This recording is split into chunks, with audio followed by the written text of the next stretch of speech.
Chart देख लेते हैं इसका अमेरिकी बाज़ारों का। वहाँ से हमें ये तो बड़ी लंबी बात हो गई हमारी कि 10 साल में क्या होगा, अभी अगले हफ्ते क्या होगा? तो उसके लिए डाउ जोन्स का चार्ट क्या कह रहा है? हाँ, डाउ जोन्स का चार्ट यही कह रहा है कि जो कह रहा था वही कह रहा है। 32,000 अभी भी नीचे में जैसा था वैसा ही सपोर्ट बना हुआ है और 35,500 तक जो प्रॉब्लम थी वैसी ही बनी हुई।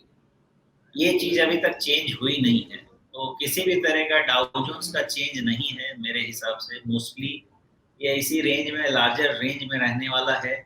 जिस दिन पॉज कह दिया कि interest rate no increase further, उसके बाद से आप डाउ जोन्स को क्लियर डायरेक्शन देखेंगे और वो होगा अप, क्योंकि ये कंसोलिडेशन हो गया है बहुत लंबे समय से और मार्केट बहुत एकदम भूखा प्यासा है ऊपर जाने के लिए। इसलिए जिस दिन भी आप सुनेंगे यूएस ने बोला पॉज, अब यहाँ से क्या देखना है वो जाके यूएस 10 ईयर्स में देखना पड़ेगा कट।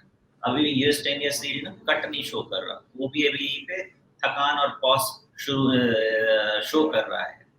जिस दिन बोला फेड ने, पावेल ने पॉज, उस दिन आप देखेंगे स्ट्रेंथ आनी शुरू हो जाएगी डाउ जोन्स में भी और ग्लोबल मार्केट्स में भी। और उसके बाद जब बोला कट, तो उसके बाद हमारे मार्केट में रॉकेट क्यों? क्योंकि हमारा अभी मीडियम वैल्यूएशन, मीडियम जब भी देखेंगे आप ग्लोबल मार्केट या हमारा मार्केट का वैल्यूएशन मीडियम लेवल पे चल रहा है। तो हमारे पास 10 से 20% का प्रीमियम जाने का, मीडियम लेवल से मूव करने का सिचुएशन बन जाएगा जैसे ये सॉफ्टवेयर बायस चालू हो जाएगा। तो अभी आप सुनते हैं कि 25-28 चले गए थे, बहुत खतरा था प्राइस अर्निंग मल्टीपल में, अभी 20 पे है, ये भी महंगा है।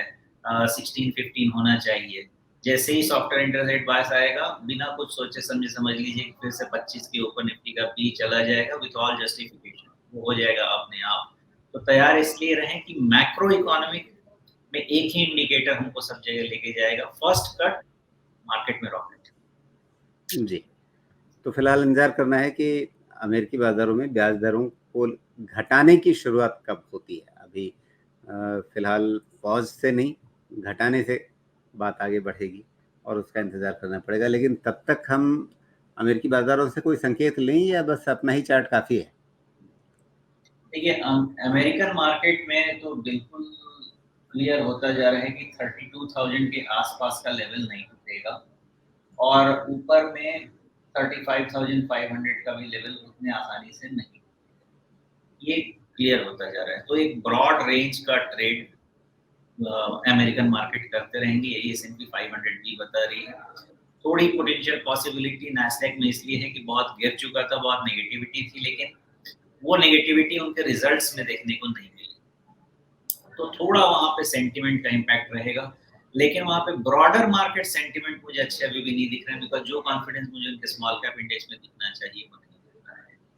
इसलिए मैं लार्जली इसी कंक्लूजन पे पहुंच रहा हूँ कि यूएस मार्केट्स भी रेंज बाउंड रहने वाले हैं, टाइम पास ही होने वाला है। जी।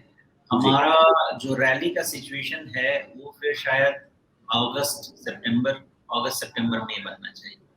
जी। हाँ, तो अगस्त सितंबर में जब तेज़ी बनेगी उसके बाद क्या कटोरी बनेगी?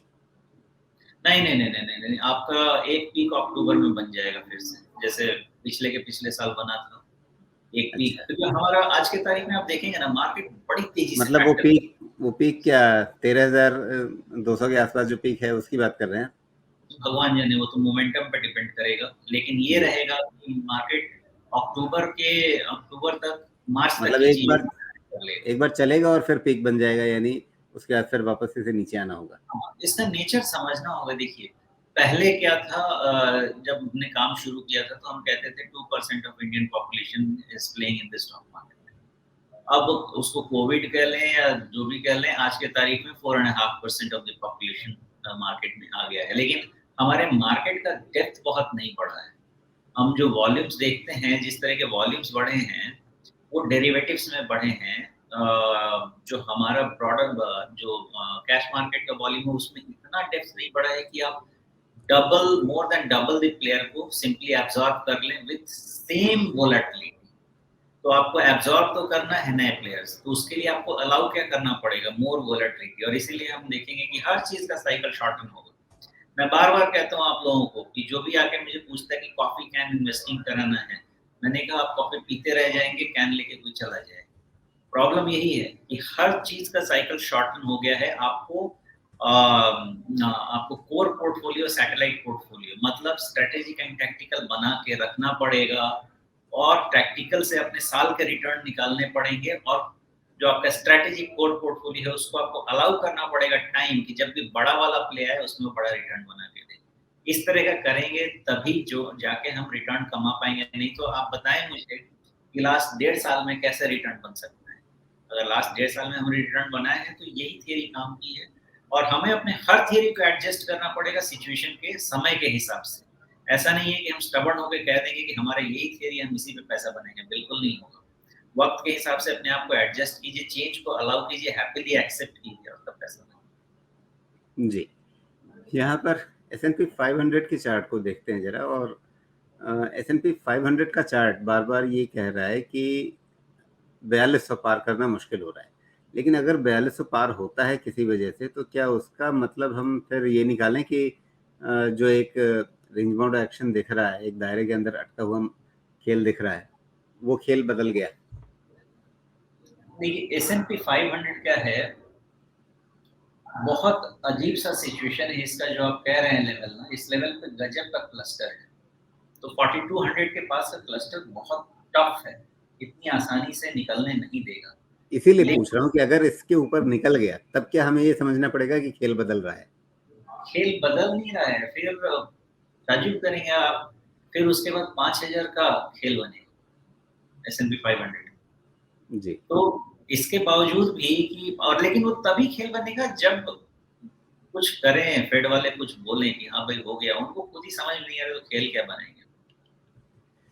चलिए, तो ये मोटे तौर पे कहानी अमेरिकी बाज़ार की, जिसकी कुंजी अभी पॉवेल साहब के हाथ में है, लेकिन पॉवेल साहब वो कुंजी कहीं रख कर के भूल गए हैं शायद।